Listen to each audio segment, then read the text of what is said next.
Okay, welcome to the Freedom Anarchist News Review. Tonight we have Mike with us. Thank you very much for joining us, Mike. Um, and we've got quite a long list of things to talk about, actually, including the crackdown on anti-fascists in Austria, which is the bad news for anti-fascist stuff. The good news being that Gino has had his extradition case dismissed, which means he's not being extradited to Hungary. Which is good for him. There is the Don't Buy Apartheid campaign, which is aiming to revitalize the boycott, divestment, and sanctions movement against Israel. And connected to that, youth demands defiance over the arrests, with road blockades in central London taking place just a week later. There is obviously the stock market falls, which you may not think that anarchists are interested in, and perhaps we aren't, but we will discuss it. And there is the fraud scandal at Unite. On top of that, if we get round to it, there is the government's new prediction tool for murderers, the Spain housing protests, and of course, we will be talking about the updates to PIP, personal independence payments. So starting off with the first of those, we've got the crackdown on anti-fascists in Austria. Which I don't know whether you want to talk through a little bit. No, I Or I think I think can. it's really I think it's really interesting for those that haven't seen the story. Obviously, there's been an issue here around some anti-fascist actions against these student societies, right? These student associations, these right-wing student associations that exist within Austrian politics, and then are very linked to to the FPO and so on. And the thing about this is there's a long history to this. If you look up in Austria and in Germany, there's a long history of these right-wing student associations, also dueling clubs in Germany back in the day, and their role within far right politics, if you like, and their controversial role within far right politics. And I think it is interesting, obviously, this kind of crackdown specifically around this, protecting these spaces, but also kind of like it speaks a little bit to how the far right, I think, internationally views student spaces in a way. So, like, in other words, we want to make these safe spaces for far right politics, but we actually don't want to have anybody contesting that. And we've seen that mirrored in lots of places. So, obviously, anti-fascist actions against these. I think there's several anti-fascist actions now against these sorts of groupings and organisations. And I don't think the crackdown is particularly surprising. Certainly, as an outsider looking in.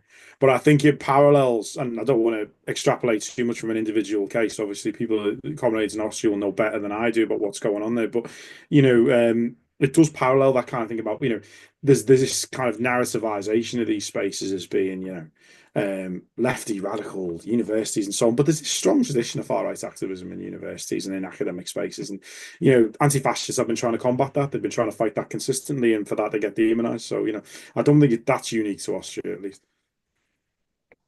Yeah, absolutely. I mean, I think in general we've obviously been seeing. Uh, so this connects to a lot of things that we've been talking about over the last few couple of months in terms of the ways in which the state in Britain, but in Europe as a whole as well, I think, have increasingly been uh, putting into practice sort of reactions to a fear they've had for a while that extremism, both sides extremism, is going to become a major problem on the streets of particularly capitals, but all over the various countries, right? Like in Austria, obviously, we've got the particular problem that the far right are essentially the main government, the most powerful force in government at the moment, or one of which is not something that we can sort of yet say about various other countries like Britain and just about Germany and France, but it's a bit iffy even so.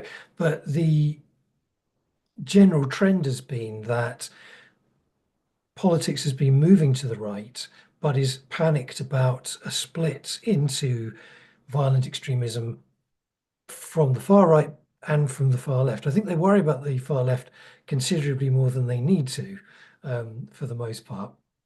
And whether that's an ideological aspect, whether they want to, whether they fear left wing challenges to power more than they fear right wing challenges, or whether it's kind of a hangover, I suppose, from periods like the late 90s, the early 2000s, the 2010s, where things kicked off on a much more sustained basis from the left than they did from the right. The right would do riots but they wouldn't do that kind of um, tens of thousands of people week in, week out in the streets kind of approach.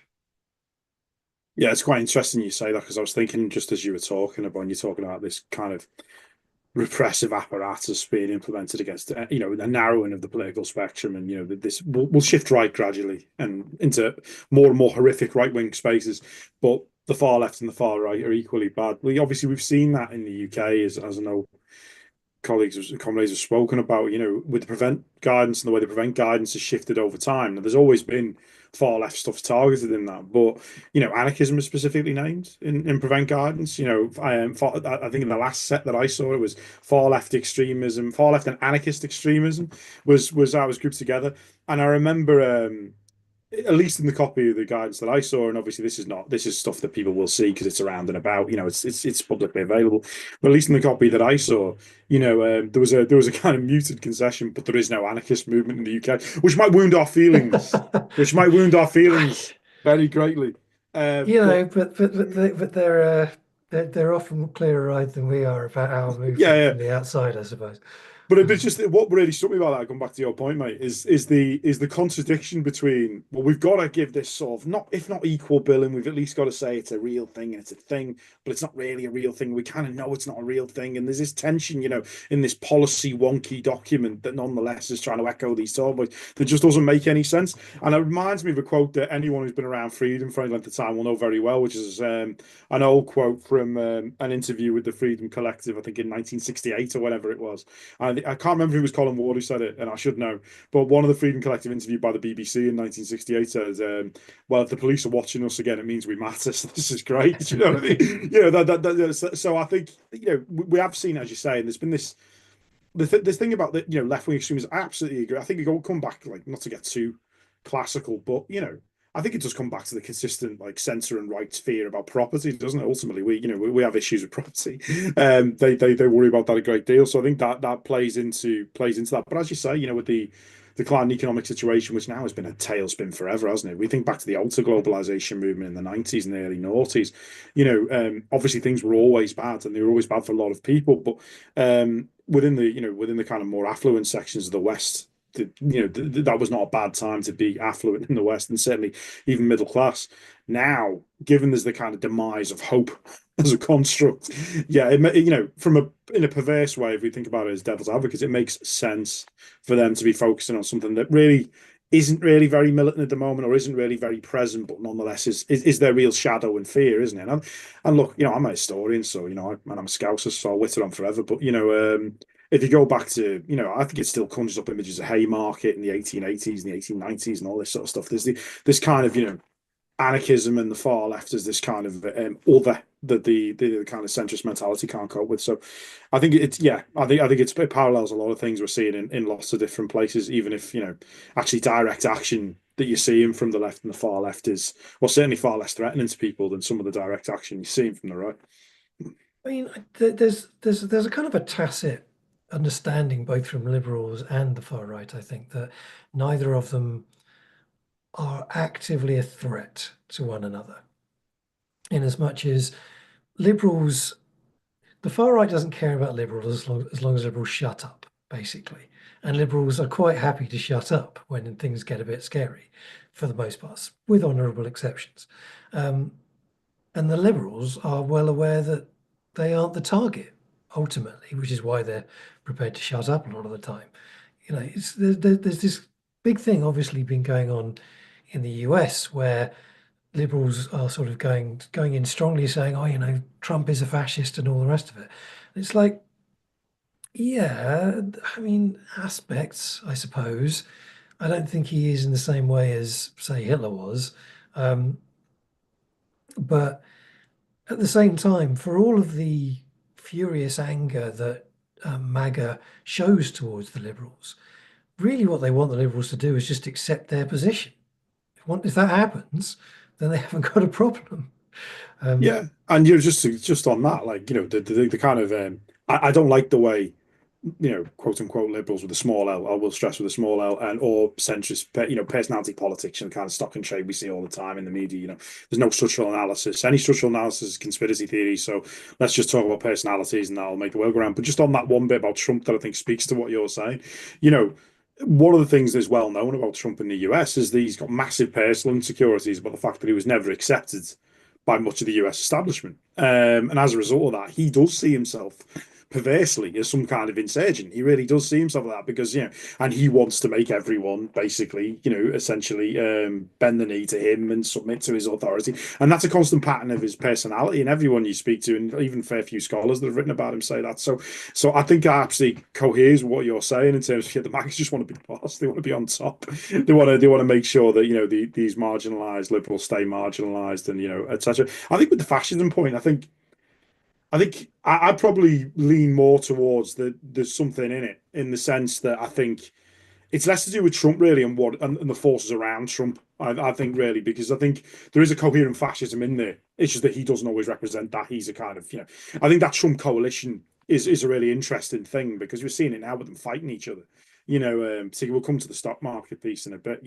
But there are definitely fascists in that camp. I think that's definitely true. Oh, that's absolutely, yeah, yeah. And I think that's the thing, isn't it? Really, then it's a question of there's a fascist mode of politics that I think he does encapsulate to some degree. The kind of dear leader stuff. I mean, obviously, totalitarian leadership doesn't need to be located just in fascism, but he does emblematize some of the tropes of it. But I think, yeah, there's definitely a bit under his tent that is that. And obviously, we can talk about the Klan and all the different white supremacist, white nationalist groups that fit in that bill. I think it's actually when you sort about talking about modes of fascism, I think that's probably quite an important part of it. Is that within the Trump camp, people talk a lot about MAGA as this kind of homogenous lump, and a lot of them talk about it as a cult.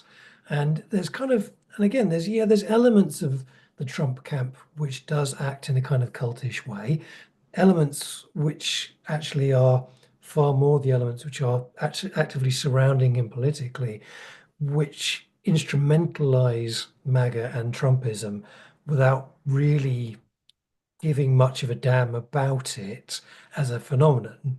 I don't think if Trump dropped dead tomorrow, they would be overtly crying and moaning and rending of etc., but they wouldn't actually feel it. They wouldn't care altogether. And then there's of those factions, I think there's different forms of fascist thinking within them. I think, the kind of pseudo techno babble fascism of Musk even is different from the fascism of deep South Trump loyalist, like actively at logheads in most ways. In fact, Absolutely. it's the Strasserism versus etc., and yeah, you end up with quite a combustible form of competing fascisms, which without going too far into a subject I haven't researched fully, has similarities to my ear with Francoism, in the sense that Franco had multiple different strands of ideology and political positioning, which he synthesized into his support base, but which often weren't even cooperating with each other, actively fighting each other in many cases. I think Trump does the same thing. He does this figurehead position under which everybody else is like, yeah, well, he's kind of catering to roughly what I want. So as long as we're in that direction, I'll go along with it. I think that's very true, and I think going back to the Spanish example, I think you're right. In the historiography for a long time, there's this big debate, certainly in fascist studies or historians of fascism, about whether Franco was himself authentically a fascist, or whether he was an opportunist who made something out of particular trends. And that, again, like you, that's not really my territory. And obviously, we know some people whose territory it is, and they'd be better placed to comment on that. But I think with respect to the US, I think you're right. I think when you look at the trajectory of the US over the last You could draw a line as far back as you want, really. You go back to the Civil War, you go back to the 1850s, you go back. But if we just take the last 40 years or so, as a world I've been in, but if we certainly go back to the mid 90s, and the Republican Revolution and the culture wars of the mid 90s and the stuff when Clinton was president, but the House was in the hands of the Republicans and so on. And, you get this increasing alliance between, Christian nationalists basically and different other groups within the Republican Party and the radicalization of the Republican Party. You know, there is, I don't want to say you can just draw a straight line from that to now, because obviously history happens and other things have happened in between. But there is a sense in which, like, if you think about going back to your point about if Trump wasn't here tomorrow, yeah, there'd be all this profession of grief for the deceased emperor and all that sort of stuff. But in reality, half the people that are doing that would have been quite happy in a more 90s style Republican Party. Except this is where the ticket is, this is where things are going, this is the horse we want to be on. And you saw that a little bit anyway before Trump won the nomination the first time, and even the second time, people still thinking, well, I've got a chance to win the nomination because I represent something else within the Republican aegis. I think the thing that's really difficult, not that I have any sympathy for them, but if the thing that's really difficult for you in the Republican Party now, if you are from that ilk, you're in a situation where, well, actually, a friend of mine many years ago, when he got elected the first time, said, you drink from this well, then you can't actually put that back in the, to mix with metaphors, you can't actually seal it up again. So, no, and I think coming back Which to the Austrian brings us example. nicely, brings us nicely to the raising of tariff. I will say, before we get to the tariffs bit, I should give a shout out to the article which has just gone up, which is related to the anti-fascist bit rather than the tariffs bit, which is French court rejecting Gino's extradition to Hungary. People who don't know, Gino is a 32-year-old Albanian anti-fascist wanted for alleged violence against neo-Nazis in Budapest. He was arrested in November 2024, and there's been an ongoing campaign to stop him from being extradited to Hungary, where he will be, essentially they'll throw away the key, I think is what it boils down to. Orban is not renowned for his gentle treatment of anti-fascists. But yeah, just an aside, it's a good article and a small legal victory to round off the anti-fascist section. Just to come in on that really quickly, am I right in saying that Orban went after Gino using a European arrest warrant? These European arrest warrants, and indeed the broader, was it red notices, something like that gets put out, the international ones, absolute menace, because any tin pot dictator who fancies getting hold of some dissenters who have legged it, Erdogan's been using them repeatedly to the same ends. It just also strikes me as incredible when you've got somebody who, in Orban's case, is refusing to honour ICC prosecutions, but is quite happy to use other international institutions for anyway. Yeah, if they didn't have hypocrisy, what would they have? Exactly. So on to stocks and shares, which a different form of hypocrisy, I feel. So no one watching could possibly have missed.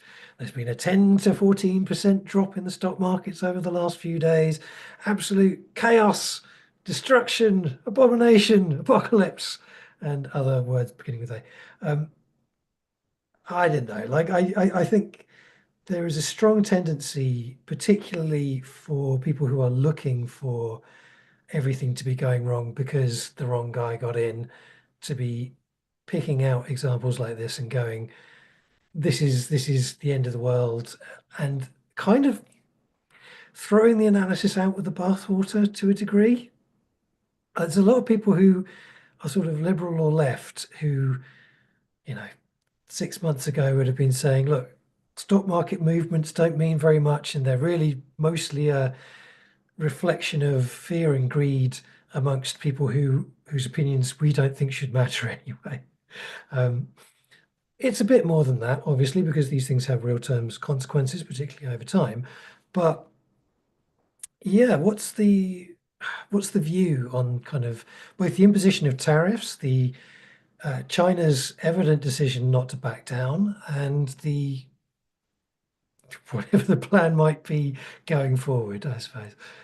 Yeah, I'm on. Yeah, I mean, it's an interesting one because I mean, I still talk in terms of column inches because I'm old enough to remember print, but like, but it's got a lot of bandwidth, hasn't it, at the moment? It's everywhere. And I think, like you, I think there's real reasons in the real world to be concerned about it, insofar as you say, it'll have material impacts on real people in the short to medium to long term, depending on how long it takes to percolate through, depending on where you are. But to take your starting position actually and to try and look at it from an anarchist point of view, you know, I was thinking, I always forget. I'm never, I'm a historian, but my references are in books, so I'm never got it in my head. But I was thinking of Bakunin. I think he gave a speech to the League of Peace and Freedom where he basically demolished international relations in like the 1860s, and he basically said, as long as you've got states, you're going to have conflict, which is a bit of a trite way of saying what he actually said. But getting to the point of that, I mean, I think there's different ways of looking at it. I think, as a spectator sport, and I don't trivialize what's going to happen to people. It's going to be really bad in some places. But this issue around the CV2 narratives, one seems to be that essentially this is a conscious and coherent attempt to remake the world order economically. That's one. That's, if you like, it's not just James Meadway's position, but it is his position.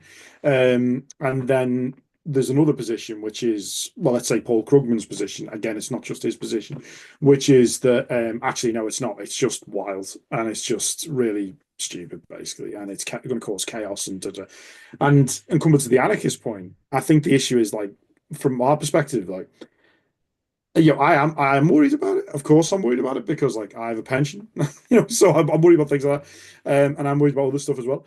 But I think the thing is like it's different wings of imperialism, isn't it? In a situation where globalization as was dispossessing large ways of the world and continues to do so. This version as is another form of imperialism in terms of, right, we're going to make everyone grovel. Now, whether you side with James Meadway and say it's a conscious attempt to remake the economic order, or whether you side with Paul Krugman and say it's I just think it's wild and it both. causes, yeah, I this is think what I'm it's both. saying. I'm a terrible fence sitter for this stuff. In as much as like the I think Trump's approach is primarily like sort of harking back to the whole thing of him needing constant affirmation. Um, I think that it is to a great degree him acting out a series of long-held grudges against both domestic and international forces and individuals who he has clashed with over the years, and just throwing his weight around. Like I think a huge element of it is just that. I think the uh, toing and froing as to whether it is a long-term or a short-term measure, whether it's to force negotiations or whether it's to, as you say, fundamentally rewrite the global economy. I think without being able to look inside Trump's brain, fortunately, uh, I think that there will be elements of both. Like, I don't think he is, I've never thought he is as stupid as he gets presented as. You don't continually win. Certainly, the elections he won straightforwardly by being better at presenting himself than the opposition was, and by offering things he knew that the public wanted. Like none of these were stupid decisions. I think he does say things which are deranged, and he does things which are unhinged. I think some of them are deliberate, and some of them maybe are less so. But I think the people around him, more importantly, are not mad. They're not just doing it for the crack. I think there is a strong view underpinned by real structural material factors where the US government has become increasingly desperate about China in particular, like less so about the rest of the world, but about China. And you can see the way in which the tariffs were imposed primarily uh, in a haphazard way, but with China, there was very much a under no circumstances are we going to back down, and neither is China. And now we have what was 105% tariffs on the US side, 80 something percent on the Chinese side. And this is a part of a conflict which we know has been brewing for 30 plus years, and it's starting to come to a head. And that is a good chunk of what is happening with the tariff situation now, is that it is straightforwardly a conflict that was in the offing anyway. Biden was already doing it. Like there wasn't a situation where the US wasn't whacking forms of economic block against China. That was happening throughout. This is just an aggressive acceleration of it. I think Um, coming to your point there, if you actually look at it, not on an well, it's obviously got economic implications, but not in an economic sense. The American military's pivot to East Asia and the Pacific has been very long term, and I'm not saying for a second I'm not that like Trump's decided to abandon Europe as they start. Obviously, we know it's always much more complicated. Like Americans were never this benevolent, protector of Europe anyway. But the repivot of American forces to East Asia and the Pacific, that's been going on, as you say, for a very long time. And I don't know if people have followed this, but like it's quite open. If you look at American strategic doctrine, if you look at the things they put out and the military puts out into the media and so on, it's pretty obvious. Also, like there's been something I can't remember which outlet it is, but I think it's outlets like the Washington Post, Vice, different American outlets. There's little YouTube videos you can find of American personnel quite happily, obviously with authorization, prior to Trump's arrival as president during Biden's time, showing them all these island bases that they're reclaiming in the Pacific to basically provide strike force against a potential, in a potential situation where things go hot with China. So I totally agree with that. I think like you say as well, I think there's more than one thing happening at once. So I think with Trump, this is very much a blunt instrument. He does like the idea of people groveling. There's 50 countries running to him and all that. I'm sure he loves all that. That's his thing. But at the same time, the people around him, yeah, I think there's more of a strategy around it there in terms of this more geopolitical strategy, but also like I mean, as a historian, I'm going to indulge myself with a crude historical comparison. But if you think about declining empires, and people in IR do this a lot, actually, and we give them grief for it, but like people in international relations, they do this a lot. But think of crude examples like when did Britain start getting obsessed with tariffs? The big tariff reform campaign in Britain comes, in the period around the turn of the century. Why? It's promoted by someone called Joseph Chamberlain. Why? Primarily, it seemed to safeguard the empire and keep the empire an economically coherent whole. As they know, they don't have access to the metrics that we've got, but as they know, it is declining relatively vis-a-vis America and the rise of Germany and so on. And so, in that sense, like going back to your point, this economic conflict between America and the US has at least been 30 years in the making, if not longer. So between America, sorry, and China has been at least 30 years in the offing, if not longer. So, yeah, in that sense, yeah, I think on the short term stuff, though, I think one thing that's quite interesting talking to people who either are in business or have investments or whatever, and some of those investments we will be sympathetic with, some we understand why they exist. But I think the impact on debt is going to be a major problem for a lot of organizations. And actually, if you think about organizations were sort of in the public sector, like universities, but not quite. Obviously, I come from that sort of world. Some of them are going to be in trouble potentially if there's a major increase in borrowing costs. So that's going to be a big problem for them. So, there will be knock-on effects for sure. yeah, I mean, in terms of, I mean, obviously, this part of the problem with talking about these kinds of things is that it's so far out of our hands that there's really, the standard anarchist analysis of, well, get the masses active to resist this kind of thing. It sort of can't. I mean, part of the problem I think is that it can't really happen until the impacts are better known. Yeah. And I mean, even that, you can see kind of different wings of the left really are unsure as to what, including this conversation, I suppose, we're unsure as to what the impact's going to be. And in some cases, like the use of tariffs to protect against globalization, sort of the impact of globalization has been a demand of quite a lot of the left for quite a long time. Like the end of the 90s, the early 2000s, the anti-globalization movement Mm. was in large part saying, yeah, these global deals, like NAFTA and the like, um, ultimately are deals which force incomes to the lowest common denominator, the working conditions to the lowest common denominator, where we're all competing to be paid the least, essentially. And we're competing with countries which are already heavily repressed, sometimes violently so by dictators who can afford to just strip away every right. Um, and that's something which there was great fear about, some of which has been, I think, justified because we've seen offshoring to, eastern Brazil, where conditions were absolutely appalling. China in the first place, in fact. And they keep moving around now, which is one of the reasons why Vietnam and Bangladesh have such incredibly high tariffs placed on them. But the other solution of tariffs was always, it was an iffy solution at best, I think it's probably fair to say, because essentially, from a Western perspective, it was screw the rest of the world. Yeah. We want to protect our own, essentially. And this is the logic that Trump's using for it, right? Is nationalism in a way which kind of socialism occasionally likes to do.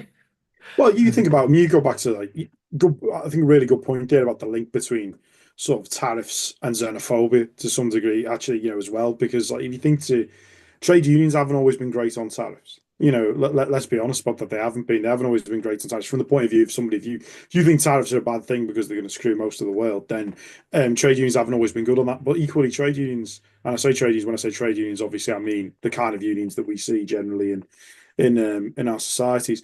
They've not been good on things like immigration historically either. If you think, even as late as the immediate post-war period, you had issues with trade unions and closed shops around migrant workers and so on and so forth. And obviously the fact that Grunik is such an iconic strike is because of the fact that it is a time when you have diverse trade unions being able to to actually lead on a dispute within that framework. So yeah, I agree. I think there's an issue there in terms of what is it we want, really? What is it we want? What kind of globalization do we want? Because I think where globalization is very loaded, but the reason it was pitched to alter globalization back in the day was, well, yeah, we believe that we don't believe in borders, right? We believe that everybody is the same. We believe that, insofar as everyone's different, but everyone's the same. Everyone has equal value and equal dignity.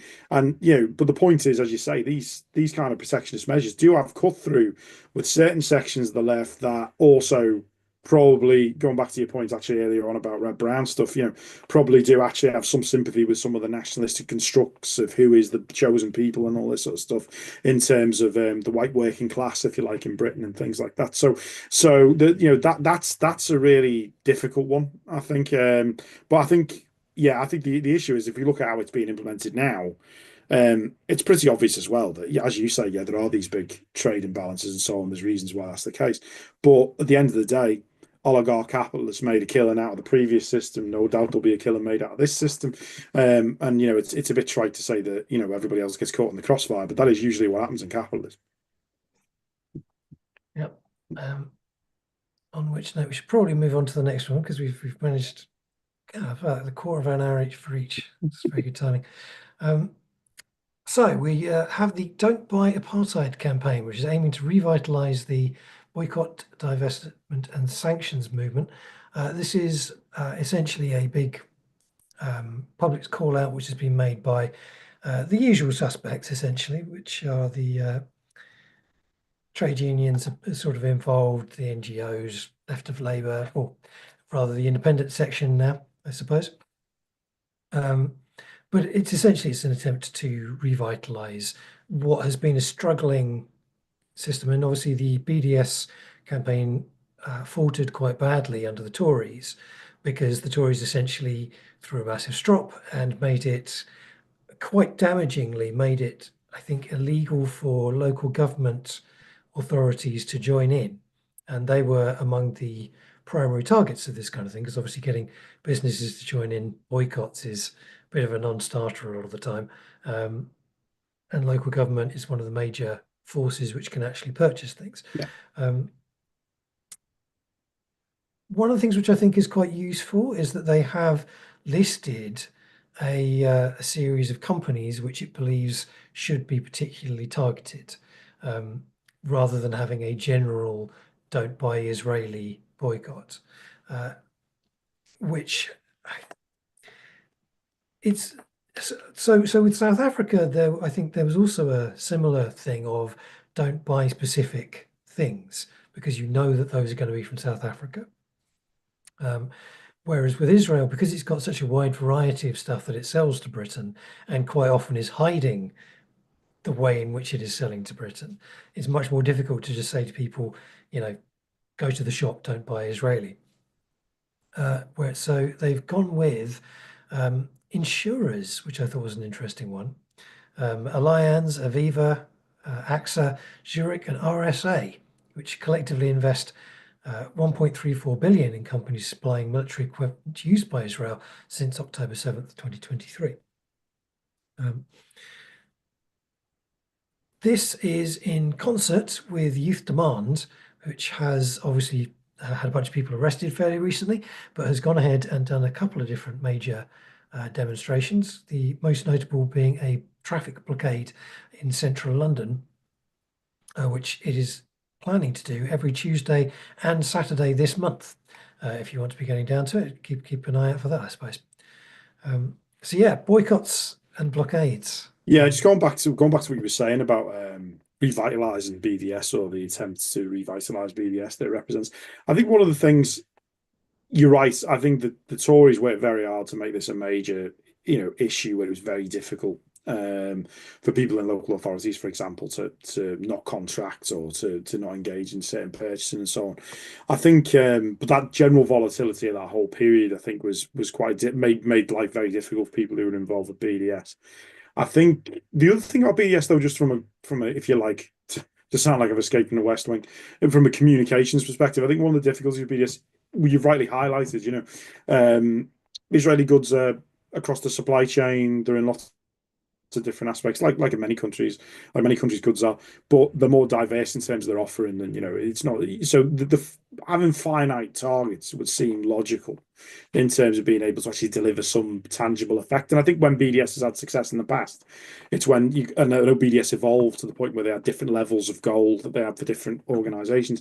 I think that's where it's had some teeth, really. So I think from that point of view, this could be something that coheres it a bit more. I think the point you make about insurers and companies in that sort of space, that one is still, I think, a little challenging, because obviously who's underwriting who and all this sort of stuff, and how insurance works, it can be very difficult. But some of the good stuff, some of the stuff they've done on goods, I think, is much more focused than we've seen previously from them. So I think that make some difference. I think with youth demand, I think it's really interesting, going back to what you were saying before about the kind of, actually put this, but like the kind of, well, persecution basically of direct action movements and organizations.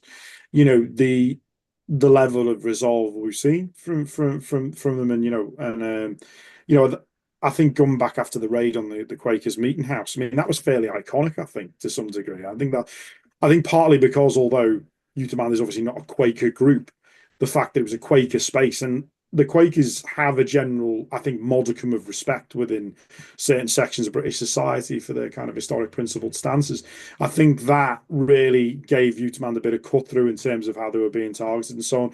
But it gets into this broad thing, which I know you and comrades have spoken about previously, in terms of how protest in general is just becoming so challenging for people, because obviously we're now talking the other week about mass bans, but also this conspiracy to commit a public nuisance offence. So, essentially, if you have a conversation about maybe you'll do something, then all of a sudden you can be lifted.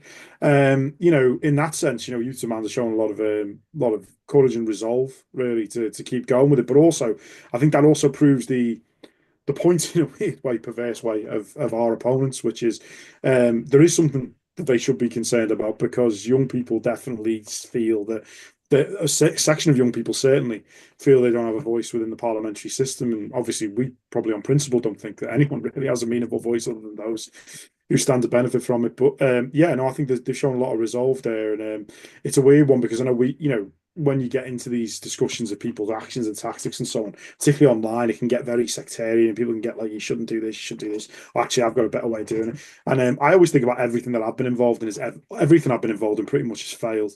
So I never give anyone lessons on how to do stuff. Just whatever I've done, don't do what I've done because it didn't work. But we've seen a change in the way street protest happens over the last 10 years. I was involved in climate change marches 10, 15 years ago, big set piece marches walking down the road, didn't achieve anything, stopped getting coverage on the BBC. These guys do get coverage. They do get impact. So far be it from me to preach to anyone. I think it's really interesting to see how much purchase they're having.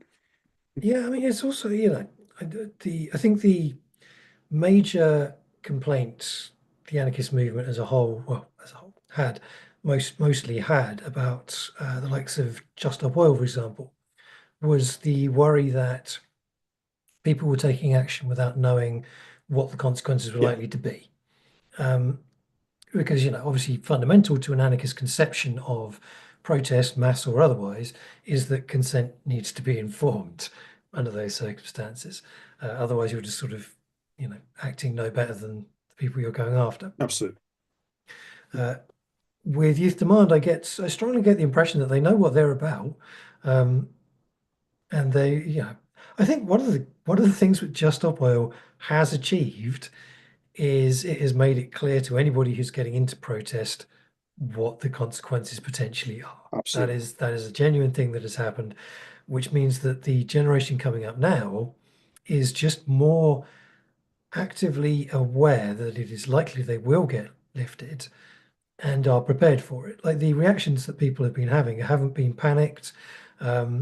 They've had a point either pre-prepared or thought through at some point or other, which they then wanted to put forward and did so with clarity. And I think that's to be very much admired, frankly, Sure. that people are understand the risks and are doing it anyway.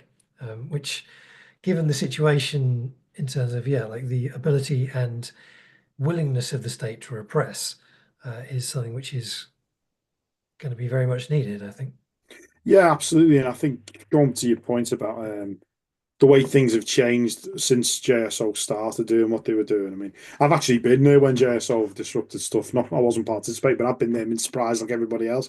But what was really amazing to me when it happened, I was at a sports match which was disrupted. And by the way, people may know the JSO interrupted an Everton match, and Everton partly stayed up because of that. So obviously, I'm an Evertonian because there was a lot of time added on, and we got an equaliser, and also we got a winner actually, Alex Iwobi, great days. But anyway, point being, JSO probably got more sympathy amongst Everton fans than they do amongst the majority of sports fans. And they did congratulate us on staying up as well, which we appreciate. So I just happened to be in the presence of a disrupted event. But one thing that going back to your point, I think is absolutely valid, is there's been a kind of educative process for everybody, really, about and I don't just mean young people. I don't mean it in that way. Like, people my age as well, about what this new legislation actually means in practice, because you can speculate about things and you can read bills and draft and think, oh, it's going to be bad. It's going to be this, it's going to be that. But then obviously, as with a lot of this legislation, it depends on how it's enforced. And it has been enforced pretty horrifically and discriminatorily, I would add, in terms of who is getting lifted. It seems the Just Stop Oil activists can find themselves in court very easily for doing very little. And in fact, I would venture to say as far as doing nothing in terms of having a conversation. But then on the other hand, we've seen London shut down a few times recently by other protest groups, or central London anyway, that seem to be getting a bit more of a pass from the state, and 'twas ever thus to some degree. But yeah, I think it's been quite Two-tiered educated. policing, never. Yeah, it's almost like the two-tier policing thing is actually in reverse, but who knows? Who knows?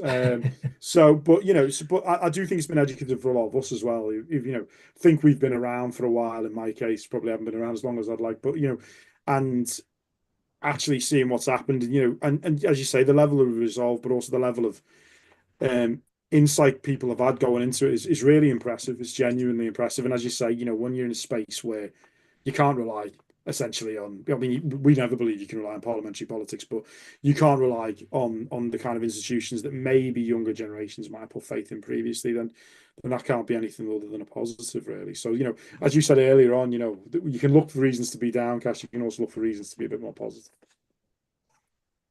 On the topic of unreliable state services, uh, moving on to a smaller article the Guardian came out with, which is UK creating murder prediction tool to identify the people most likely to kill, which, yes, is the plot of Minority Report, which apparently they didn't watch more than the first 5 minutes of, fantastically.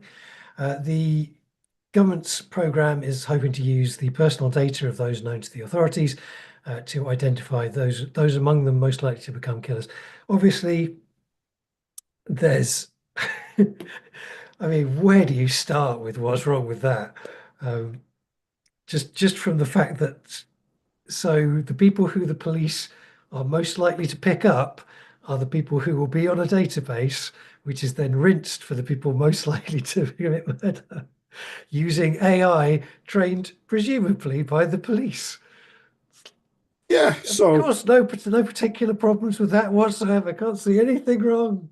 No, AI model X, the usual suspects in terms of like, no, it's horrendous, isn't it? It's absolutely horrendous. But nonetheless, like we were talking about this before we came on, and I think you made a really good point about technology and the issues around, kind of digital authoritarianism really and where this is going, and and some of these technologies are becoming available, and obviously comrades will be aware of Palantir and the kinds of things that are going into the health service and also in other aspects of surveillance. But one of the things that also struck me was just the kind of the way in which bureaucracies, which are never particularly nice as things, have become just casually inhuman in a very British way.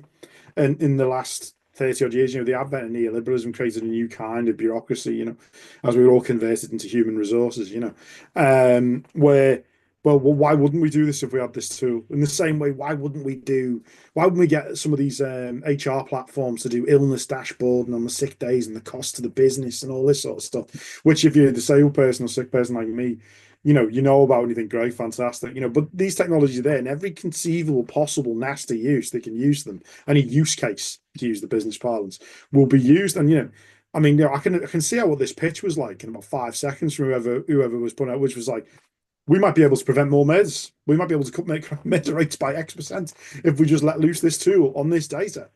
And I can well imagine that the relevant commissioning person was just like, "Yep, that sounds fantastic. Why wouldn't we do that?" And Minority Report, they've not seen Minority Report. They certainly haven't, read anything basically on any kind of AI ethics stuff. But they definitely haven't seen Minority Report, and it's shocking. But at the same time, like we were talking about whether these things have currency or cut through, because you say it's a small story by the Guardian, but I was saying that like when the pandemic started, some of us who obviously have been around and about for a while, we'd heard of the nudge unit, we'd heard of the behavioural science unit in government, but most people hadn't.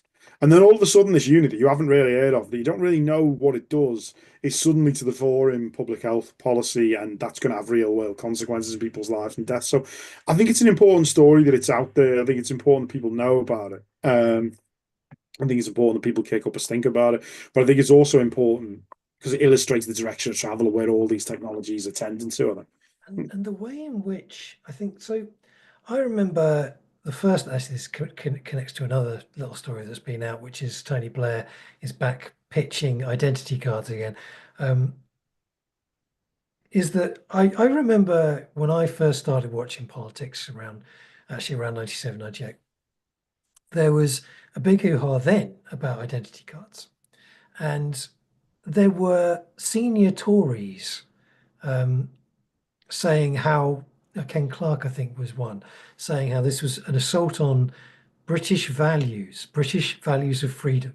Yeah. And as much as we look at Tories, particularly now, and are like, there is no ethical backbone to them. There is no, string of ideology or dogma beyond what's best for me. There's always been, certainly prior to them to now, an identifiable strand of libertarian thinking within not just the left but the right as well, which looked upon things like identity cards, which caused an enormous stink when they were first brought up. People saying this is un-British. Yeah. The idea that you are having to hand over a card showing who you are, all your details, your address and your name and your age to a policeman on request or to anyone on request is a fundamental infringement on your rights as a free Englishman, or specifically, quite often a free Englishman.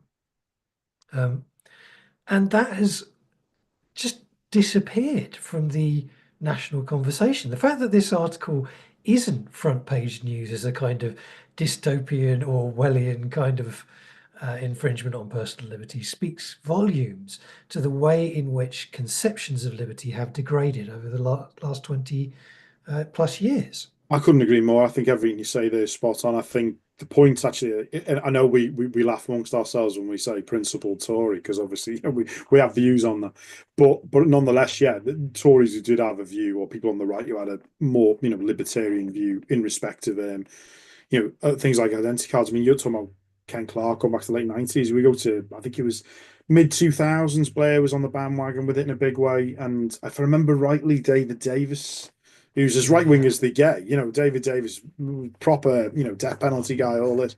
David Davis was adamant that this was completely un-British and should never happen, and there should never be ID cards. And it's quite funny when you talk to people elsewhere in the world, certainly a lot of European comrades, friends about this, because they do have identity cards and they don't see it in the same way. But I remember when the mid 2000s, when we were talking about it, I talked to them and said, yeah, but if people remember the kicker to Tony Blair's version, it wasn't just identity cards. It was going to be tapped into a national biometric database. And when I mentioned that to Yep. them, they were like, okay, no, you don't do that. So I think the issue is they'll conceptualize it. I think the issue, you've rightly nailed it down really in terms of the fact that this story isn't massive tells you this stuff has been having been beaten down at the door, if you like, 20 years ago, has gradually seeped back in. And the gateways for it have been things like, the demonization of benefit claimants as scroungers. So we need to do more checks on them. We need to go into their bank accounts. We need to do this. Immigration, obviously, demonization of migrants, and so on, to allow this to happen. Voter registration. I mean, clearly there was a issue with that just in terms of a Tory ploy that you've got to take ID to a polling station because they thought that would disenfranchise certain groups disproportionately. But also it's another one of these trends towards, well, yeah, why wouldn't I have to? I've got nothing to fear. Why would I have any, if I've gone to hide, why would I have anything to fear? Which obviously is a pretty, daft perspective to have because it's not you that decides what you've got to fear or hide. But yeah, no, I agree. And I think the fact that it is only a small story is quite indicative, really. But I think, yeah, it's something to watch. Yep. Okay, which leads us on to rather happier story, which is the Spain housing protests, which is, I mean, obviously the topic is not great in terms of affordable housing is not really a thing in Spain at the moment, and the protests are about that. But the turning out of hundreds of thousands of people um, tends to point to, I mean, 100,000 plus in Madrid tends to point towards at least a lingering sense of the spirit of rebellion from the Occupy years, or the Indignados, as was, which obviously built for folks who don't know, this is around the same time as Occupy Wall Street and Occupy London, and it was a similar kind of phenomenon, massive occupations of central parts of cities, in particular Madrid and Barcelona. And what came out of that in many cases was strong housing campaigning, which has in many ways continued through to today and is, I would expect, helping to fuel what these marches are. Yeah, I mean, I would in no way claim to be a subject matter expert on what's going on in Spain, but what I would say is that I do think it shows that some of that legacy is still alive. I think that's a good thing. I think also it's helpful, as long as communications remain global and young people around the world can see it, but as older people as well. Just also like the things that were once considered to be plausible are no longer thought to be implausible in terms of demands. I think that's really important because it's amazing how acculturated some people can get to basically being turned over, if you like. And it's great to see that's not the case there. 150,000 people is amazing numbers. But clearly, the impact of, essentially holiday lets has been, epic there, hasn't it? So, but I mean, there've been huge protests over pensions as well and various other bits and pieces I know that are there. So, yeah, no, it's nice to think that because if you go back to the Occupy movement, obviously, those movements as well, parallel movements elsewhere. It's often difficult to assess what the lasting impact of that was, wasn't it? Particularly in those places where it went mainstream. But yeah, no, it's great to see. Which leaves us with, I've got it listed as PIP date, a terrible portmanteau, I do apologise, which is the latest on personal independence payments. Okay, so just declare an interest, as they would say, in capitalist democracy.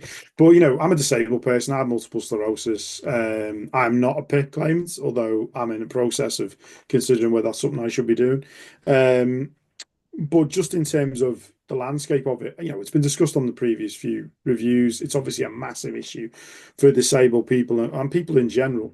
But I think a couple of things that have been highlighted this week is obviously the consultation around PIP. And for those who've missed it up to now, PIP is essentially being cut by the eligibility criteria being made more restrictive, particularly around mental health conditions, by the number of points you need to score for the maintenance part being higher.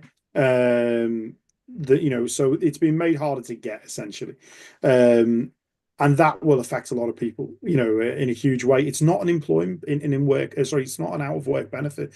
It is an in work benefit. It's a benefit that obviously enables people to be independent. That's the point of it, in theory, at least. So it's a huge blow. But the things that really happened this week that I've picked up on, certainly what I've been reading and what I've been seeing and the people I've been talking to, is the consultation is happening. Many disability rights groups feel the consultation is, as most government consultations are, heavily skewed in a particular direction. But what you're starting to see, and I think this is an interesting development, is you're starting to see more and more disabled people's organisations talking openly they're going to stop working with the government. And these aren't necessarily all the usual suspect organisations that I might be a member of, but they're disabled people's organisations that you might see as more moderate and think there's something to be achieved through talking to ministers. And they're starting to say, well, actually, we're not sure there's any point because of the way that essentially the people that we more or less work for, in theory anyway, are being demonised. And, clearly the government has continually misrepresented what PIP is. Reeves has been in government committees basically referring to it as an out of work benefit when it isn't, and that has been fostered. But then the second piece that came out this week that I thought was really interesting was a report came out of a consultancy, and you can treat them as you wish. But one of the things that it highlighted was, the thing about PIP is it's a gateway for a lot of disabled people to access other stuff. So, for example, I've applied for a blue badge recently because I have mobility impairments because of the MS. Now, I don't currently claim PIP. So therefore, my route to getting a blue badge is more difficult because I can't automatically prove by having a PIP letter that I deserve it. Most people would get it just by saying, there's my PIP. Now, I've got it another way, but that's not the point. The point is that lots of local authority and state services are provided to disabled people based on whether they've qualified for PIP. So what's been presented is kind of like a simple cut that will, and it has been presented as a money-saving cut, let's be honest. That's what it's been presented as. But also has massively unanticipated or unthought or unconsidered impacts in terms of, can that person get a blue badge? Can that person now get a disabled person's rail card? Can that and therefore can that person get to work? If what you're saying is you want disabled people in the workplace, to take them at face value, then how is withdrawing their ability to get discounted travel when it costs them more to live anyway going to help them achieve that? And the report that came out this week, it was covered in The Guardian, by, I think, Policy and Practice, is pretty good at saying what this does is, for a large group of disabled people, it's not all disabled people are on PIP, but a large proportion are, it renders them invisible to public services. It doesn't just apply to things like rail cards and blue badges. It also applies to other things, like different local authorities might have different ways of apportioning services to people, or saying waiting lists and so on and so forth. And PIP may be a factor in that. So there are massive, massive, massive unintended consequences of that. And I think that's part of the reason we're starting to see the kind of quote unquote mainstream disability organisations saying, we're getting to the point where we are reaching a threshold with government. Now, as somebody who's part of that constituency, like with business unions in a capitalist society, you can get skeptical of that. A lot of them say they're going to throw their toys out the pram and not play with government, and then they do play with government. But I actually think the mood amongst disabled people is about as militant as it's ever been. And it really is. I mean, obviously in austerity, disabled people were hit really badly. In COVID, disabled people were hit really badly. But I think it's about as militant as it's ever been. So I think, and that also hits relatives of disabled people as well. And, you've got these scenes about Labour MPs arguing on behalf of their children in parliamentary party meetings, and you're thinking, yeah, I still think this has political possibilities to be very, very damaging for the government. We'll see how it pans out. I mean, it's certainly, I think disabled people are one of the few bonuses in terms of protest is that it's much, much more difficult for just to send in the TSG with truncheons flying when you're sending them against a protest comprised of disabled people, because you can't really present them in the same kind of threatening, oh, they deserved it way as you would, for example, crew of black blockers, whatnot. It's not to say that they won't, but No, I and I'm think sure there is. they'll reach their threshold. And we've seen it before, of course. We saw it, I think, oh god, about 10 years ago. There was some well publicized stuff, but yeah, no, I agree. I think, from a protest point of view, it is more difficult to move against disabled people. I think the issue then is, really, will disabled people get the coverage? When it comes to that, I think the interesting thing at the moment is they might do, because clearly this story has cut through in a way that a lot of, let's be honest, stories around welfare don't cut through in a positive way. and that's on the media, to be honest. But you know, it has cut through. So I think that may be the case. I think the big issue at the moment, I think the tactical issue for a lot of the sale people is, do you engage with the consultation and legitimize it? Or do you not engage with the consultation and just repudiate it? I think most of us expect that it's just going to happen anyway, whatever we do. So that's a bit of a moral dilemma for disabled people. But yeah, I think there'll be a lot more militancy coming out of disabled people. I mean, they're a pretty militant group anyway, but they're going to be even more militant after this. Yeah, interesting because I think the right-wing press has a um, tendency. I mean, generally speaking, the right-wing press hates anything smacking of aid for anybody um, who actually needs it. But in the case of disability, I think that they have a tendency to be a bit more forgiving and supportive. I would be interested to see whether their coverage of, for example, DPAC's protests will be more because it gives them an opportunity to batter the Labour government on something which is fairly universal in terms of people disapproving of it, I think. Um, It's really interesting how conflicted they are on this, the right wing press. You're absolutely right. The right wing press is so interesting on this, and I mean that in the literal sense. I don't enjoy it, but it's so interesting the way they report this, because if you look at right wing tabloids, particularly online, a lot of them will have stories, as you rightly say, you know, human interest stories, for instance, about some disabled person that suffered greatly at the hands of losing something or not getting treatment at the right time and so on. And then they'll have a story 5 pages later about some scrounger who's done X, Y, and Z as they define them, obviously.